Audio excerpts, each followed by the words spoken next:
Hello everyone and welcome here. In this tutorial, you will get to know that how reorder with real demand in advanced reordering helps to maintain optimum inventory in your warehouses. While reordering or placing the purchase order of products is the process related to almost every business. So to maintain purchase processes working efficiently and smoothly, implementing the purchases app that manages and automates the purchases of products within few clicks, avoiding manual data sheets is a good start. But as your business grows with large SKUs, multiple warehouses and companies, possessing only such automated process is not enough. Your business here requires such automated process which now not only manages purchases of products automatically but maintains optimum inventory in your warehouses that still meets the targeted services by calculating the right amount of quantity of products that should be ordered as per real demand. Well, reordering with real demand in advance reordering facilitates with all such functionalities where before placing purchase order it calculates the right quantity of products to be ordered. Doing so, your business now will neither lose sales by avoiding out of stock nightmare nor your cash for a longer time will be put on hold because of overstock nightmares. It also facilitates to centralize the purchases of multiple warehouses and companies. Now with coverage days to keep stock as per user's wish based on capacity of investment. In short, it helps to decide which product with what right quantity to stock in which warehouse. All in one, reordering with real demand helps in achieving optimum revenue. Now, not only by avoiding overstock and out of stock nightmares, but also by avoiding unnecessary maintenance and transportation cost. So let us switch to advanced reordering and see these functionalities practically. Alright, so here I am on dashboard of Odoo and switching to advanced reordering in Odoo. So here you're gonna see the list of products for which order point is calculated, wherein accurate minimum quantity and maximum quantity is evaluated rather than random entries using reordering with order points, which we already discussed in previous video. To see how right quantity to be ordered can be calculated based on real demand and how purchases can be centralized for multiple warehouses, let us go ahead and switch to reorder with real demand. Alright, so here you can see the list for which real demand is already calculated. Well, as purchase order is placed every time, so this list is in form of vendor. Let me create new record. Well, here before entering these entities, as discussed, that purchases can be centralized for multiple warehouses. So for that, you need to enter those warehouses in this configuration menu. Here, as you can see, that warehouse group can be added for the one which is already created. But if you can create warehouse group of your own choice, say for example, at present you possess 5 warehouses in your company, but you want to calculate demand only for 3 warehouses. So before entering these entities, you need to create warehouse group for those 3 warehouses. So let us see first that how this new warehouse group can be created. For that, switch to warehouse group in configuration menu. As you can see over here that group 1 warehouse group is already created where Setu Trading and Setu Notes warehouses are added. So if you would have selected this group 1 over there in configuration menu, then demand will be calculated for products only for these 2 warehouses. Let me create new warehouse group. Let me name my as warehouse group as ABC and let me add Setu Trading, Setu North and Central Warehouse, these 3 warehouses in this warehouse group and save it. Let me switch back to warehouse group. So now you can see that ABC warehouse group is created within few seconds and very fast and very easy. So if now you select this ABC warehouse group in that configuration menu, then demand will be calculated for these 3 warehouses. So let me switch back to reorder with real demand and create new record. Well, the very first step over here now is to select vendor from whom I want to purchase products. So I am selecting Ajanta Furniture. Next is to enter the coverage days for which I want to keep stock in my warehouse. Say for example, I am entering 100 days. So I can see that how much of the quantity I should keep as a stock in my warehouse for this 100 days. Or else in other words you can say like this, that to check that whether the stock in your warehouse is available in sufficient quantity for this 100 days or not. Again, in another words, you can say that for this 100 days, isn't there arising such situation that stock is available in too much of the large quantity? So you can say that you are checking for overstock and out of stock nightmares simultaneously over here.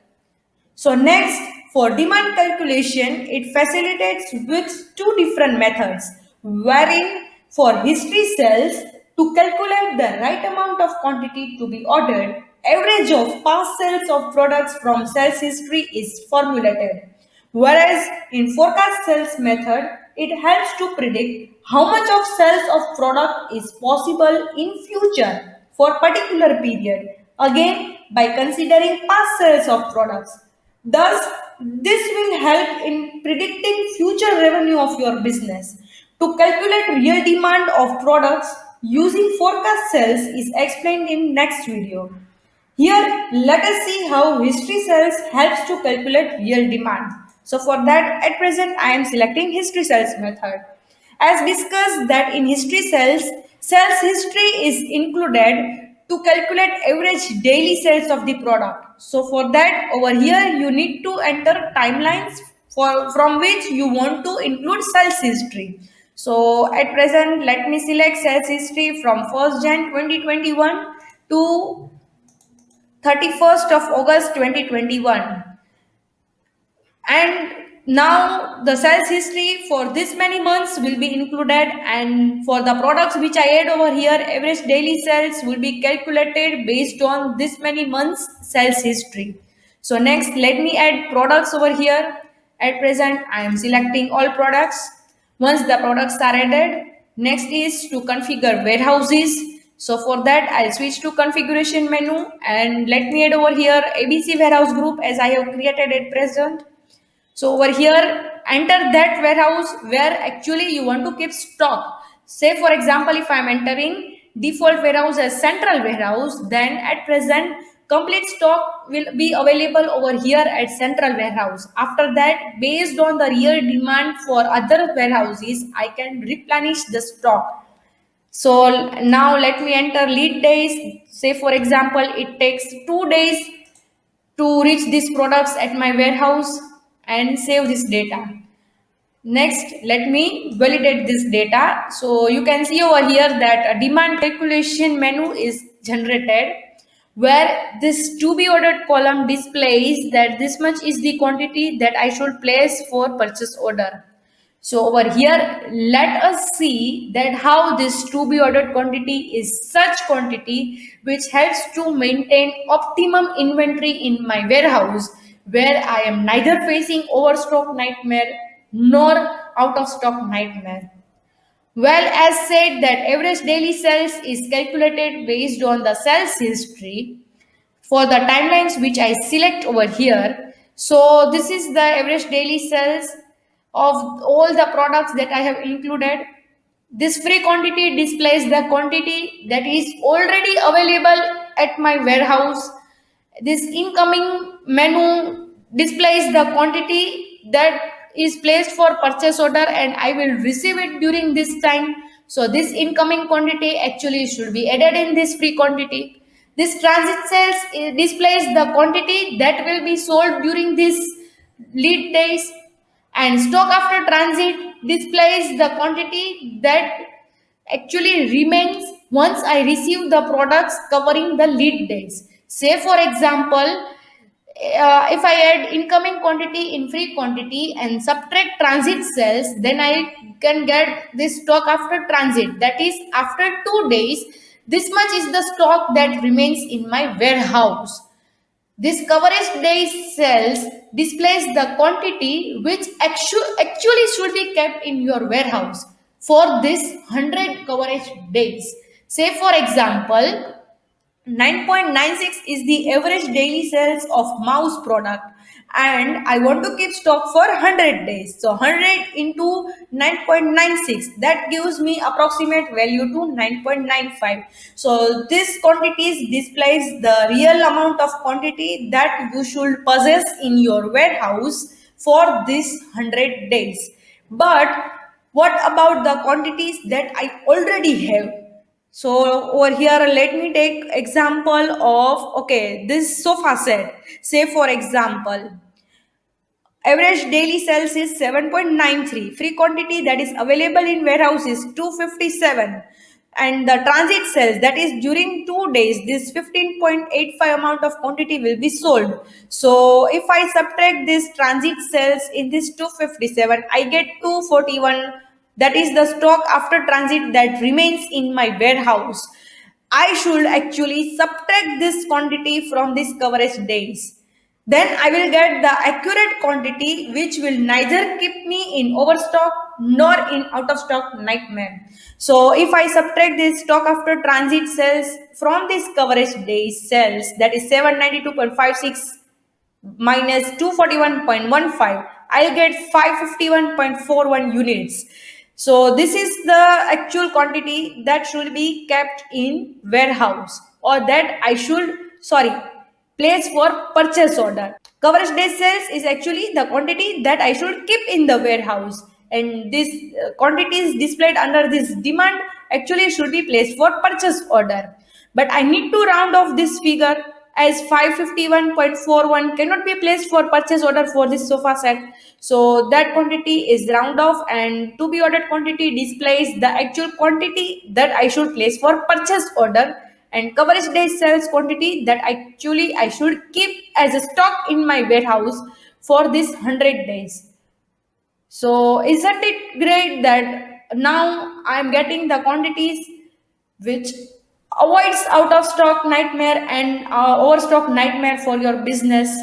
So if I now verify this, then you can see over here that a summary menu will be generated which displays various properties and parameters of all the products that will be placed for purchase order. So if I now create purchase order, then you can see over here that purchase order will be created directly, as purchase app of Odoo is also integrated over here along with sales. So you can see that purchase order is created, and if I confirm this order, then purchase order will be placed and the products will be purchased from this Ajanta furniture vendor. So let me switch back again to Advance Reorder with real demand, and you can see over here and check that record for the calculations that you do. So you can conclude over here now that as all these parameters like stock that is already available in my warehouse is actually subtracted from the actual quantity that I should keep for this 100 days. So the final quantity that I receive to place for purchase order helps me to avoid all the nightmares. So isn't it great that advance or reorder with real demand helps you to calculate the accurate quantity? So thank you for listening till now, and for any queries you can contact us through details mentioned in the description below.